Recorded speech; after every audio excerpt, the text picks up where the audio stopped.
Hi, welcome back to Sandstone Speed Shed.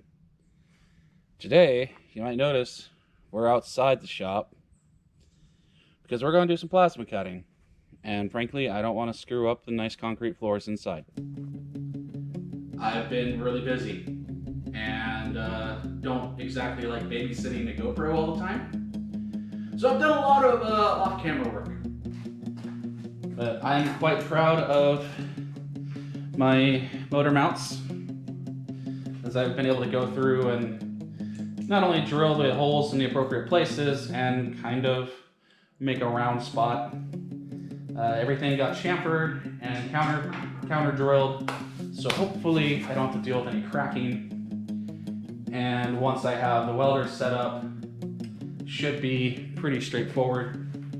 These things are pretty light when there's not a whole lot of iron inside of them.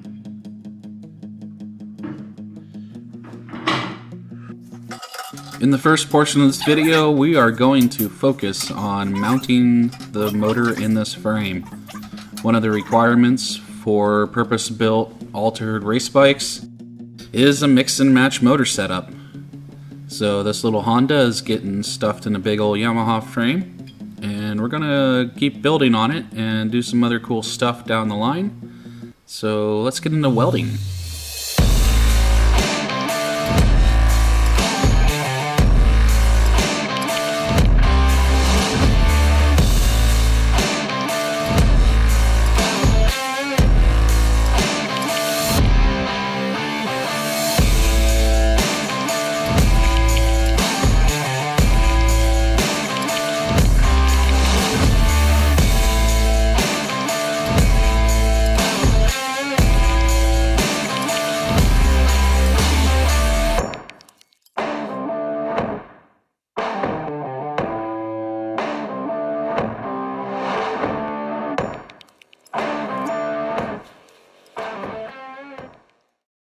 I got some decent welds, some less than decent welds, and a few spots that I just can't reach with the motor in position. Anyway, things are heating up around here. So I have the remnants of the 1/4-inch plate from making the motor mounts, and I've drawn pattern shapes on for rear suspension mounts. This one looks kind of like the state of Florida, which is very suiting also for land speed stuff. However, where we're going, we don't need front brakes.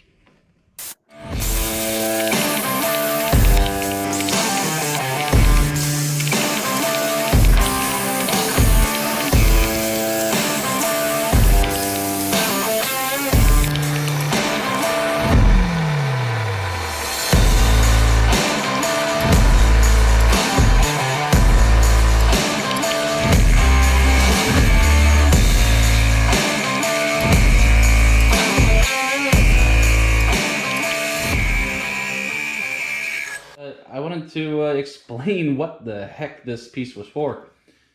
So in order to pull off this offset monoshock rear swing arm suspension stuff, I needed to have this gusset in place to mount a couple of suspension tabs. So the rules to race altered land speed. Purpose-built race motorcycle. There's a list of criteria in the AMA rulebook to help define exactly what an altered race bike is. And in short, modify everything. I did a few extra things off camera to get ready for another round of welding. I got 2 pieces of fish mouth tubing that will work pretty well as frame gussets here in the old race bike.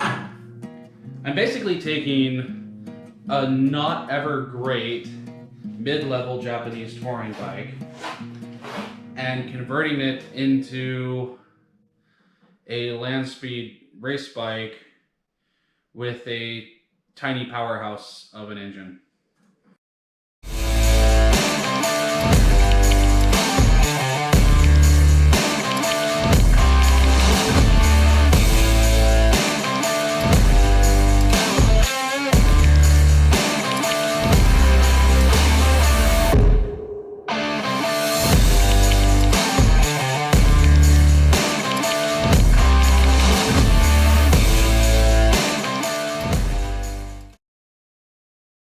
Many hours later. I've been busy. And huge shout out to my bro, comes around the shop, hangs out, drives me out to the tool store and the steel supply, and make sure I eat right while I'm doing this. He may make a visit later on. Trying to establish some ground rules for the guy. I'm kidding, I'll let that out. Anyway, I have a rear tire and a swing arm. The rear tire and a swing arm. Some 120 wall tubing. And then up here, the pivot shaft, my buddy helped me drill and ream and fit some bronze bearings into the pivot tube, which was thick wall. And it's all kind of tacked together for now as I go through more design phasey stuff. We'll get you a closer look. So over there are my suspension mounts for offset monoshock, which has been a big project to make parts for that and place them with some degree of accuracy. There's now a very poorly bent crossbar tube. So that's going to be fun. I need to make some more spars for that to help it integrate into the design more. Over on this side of the bike, I have reinvented the mechanics suspension. So it's got a pivot at this end, a drag link, which I ordered material for so I can have an adjustable hind joint drag link. So that'll be a 1-inch tubing and plenty strong. So I'll have a safety factor of like 2.5. And then I'll put my shock up here. I need to make the other side still. I've traced out the patterns on the plates. I just haven't started cutting and grinding those out yet. I made another piece of the swing arm puzzle. So this one is just a simple H brace that will live right about there.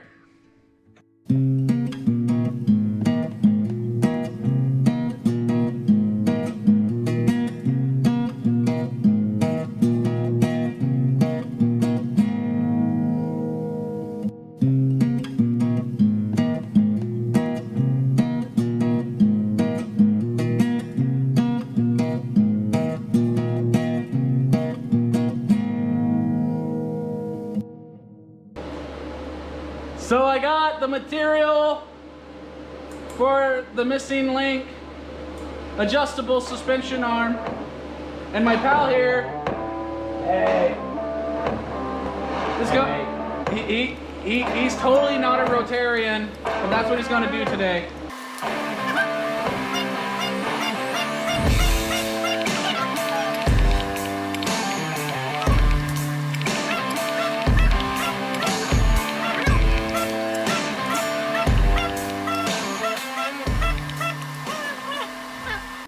So in case you haven't gotten a good enough look at this, yeah, most of the parts for the swing arm are now built. Some finishing touches and final welding and axle plate placement will be the thing. We're going to talk about this bike a bit. So we know where the engine goes. We know where the swing arm goes. We know where the shocks go. We kind of know where the axles are supposed to go. We know where the turbo's going. And have an idea for what to do with the handlebars. Where does the rider go? So that's our topic of today. Today, we sit. Well, we build stuff to sit on.